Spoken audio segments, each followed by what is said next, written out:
किया था स्पर्मेटोजेनेसिस, जिसमें हमने बताया primary germ cell mitotic and meiosis division के थ्रू स्पर्म का फॉर्मेशन करती है। अब जो स्पर्म बना उस स्पर्म के स्ट्रक्चर के बारे में बात करें तो दिया हुआ है structure of human sperm.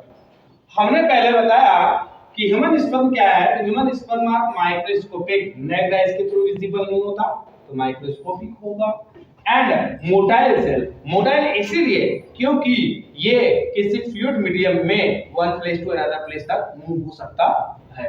Which remains live retain their ability, वो अपनी एबिलिटी को बनाए रखता है तब तक to fertilize in ovum from 24 to 48 hours after having been released in the female genital tract। तो फीमेल जेनाइटल ट्रैक्ट में कॉपुलेशन के बाद जब इजैकुलेशन हुआ तो फीमेल जेनाइटल ट्रैक्ट में ये 24 से लेके 48 आवर्स तक लाइव फॉर्म में रह सकता है, और यदि उस ड्यूरेशन में ओवा के कांटेक्ट में आ रहा है तो फर्टिलाइजेशन हो जाएगा। लेकिन इसके बाद ओवा के कांटेक्ट में आएगा तो डिस्ट्रॉय हो जाएगा, फर्टिलाइजेशन के चांसेस बिल्कुल भी नहीं होंगे। ठीक, sperm is tadpole like structure and represent the male gamete of the human. ठीक, अगर एक स्पर्म के बारे में बात करें बेटा तो स्पर्म को हम लोग कितने पार्ट्स में, 4 पार्ट्स में डिवाइड कर सकते हैं। ये देख रहे हैं आप डायग्राम में, ये हेड है यहां से यहां तक, फिर ये स्मॉल सेगमेंट अगेन है, after that middle piece and after that tail. Firstly we discussing about the head. ठीक, इट कंटेन, जो हेड होगा तो फर्स्ट पार्ट होता है स्ट्रीमलाइन, मतलब बोट की जैसा होता है ताकि किसी फ्लूइड में इजीली क्या कर सके, स्विमिंग कर सके। इसका जो एंटीरियर स्मॉल पार्ट होता है एक्रोसोम कहलाता है, और पोस्टीरियर जो पार्ट होता है ये न्यूक्लियस होता है। ये एक्रोसोम का फॉर्मेशन ये रेड कलर का हमने बनाया हुआ है जिसको हम लोग कहते हैं गोल्गी बॉडी। ठीक, तो acrosome are formed by Golgi body of the spermatid. Acrosome जो होता है इसमें क्या पाया जाता है, हाइलोरोनाइडेज या हाइलोरोनाइडेज प्रोटियोलाइटिक एंजाइम, जिसको हम लोग क्या कहते हैं। ठीक, तो इस हाइलोरोनाइडेज प्रोटियोलाइटिक जो एंजाइम होता है बेटा, इस एंजाइम को हम लोग कहते हैं स्पर्म लाइसिन। अब स्पर्म लाइसिन का एक इंपॉर्टेंस होता है, जब ये स्पर्म फीमेल जेनाइटल ट्रैक्ट से होते हुए ओवा के पास जाएगा तो ओवा से ये कांटेक्ट होगा या ओवा के कांटेक्ट में आएगा स्पर्म लाइसिन के कारण, और ओवा की वॉल को पेनिट्रेट करेगा, मतलब उसमें छेद बना देगा इसी स्पर्म लाइसिन एंजाइम के सिक्रेशन के कारण।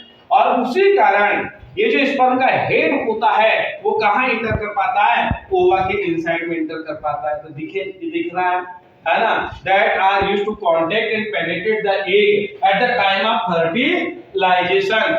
Nucleus surrounded by cytoplasm and plasma membrane. ये न्यूक्लियस जो है, इस न्यूक्लियस को हमने यहाँ पर रेड डॉट बनाया हुआ है, ये जो रेड डॉट है ये साइटोप्लाज्म, और जो ग्रीन वाली लाइन है ये क्या हो गया, प्लाज्मा मेम्ब्रेन। ठीक, हेड के बाद after the head a small part is formed that is known as neck, and in neck found two structure, proximal centriole and distal centriole. Proximal centriole are helpful in the first cleavage।